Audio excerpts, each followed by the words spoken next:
চলে এলাম আরও একটা ভিডিও নিয়ে। এখানে ভাইয়ের জামাটা খুলে দিয়েছি, সে জামা পরেছি, একটু পিছনে ফুটকামড়ি খেয়েও নিলাম, কেননা ওর পিছনে লাগতে আমার বেশ ভালো লাগে।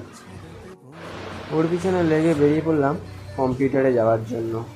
যাওয়ার সময় যখন একটা জগন্নাথের মন্দির দেখতে পেলাম, তো চাম্পাটি ৫৫ তলায় চলে এলাম। আমি এমন অবস্থায় ছিলাম যে এরকম খাবার ভিক্ষা চাইলেও দিত না।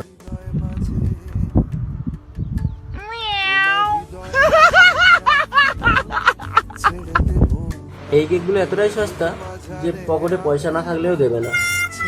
এই টেস্টি অ্যান্ড বাইটের পাশের গলি দিয়ে আমরা চলে গেলাম আমাদের কম্পিউটার সেন্টারে। এটা এতটা উচ্চমানের যে গলির ভিতর করতে বাধ্য হয়েছে।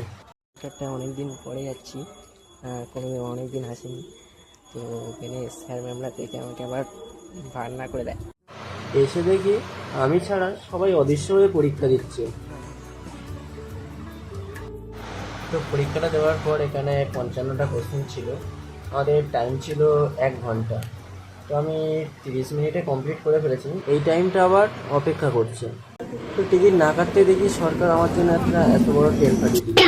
সোনারপুরে এসে ঝটকা চেপে এটা খেয়ে নিলাম। কিছুটা দূরে এসে দেখি হেলিকপ্টার আমার জন্য ওয়েট করছে, কিন্তু হেলিকপ্টার ওঠার জন্য এত লাইন।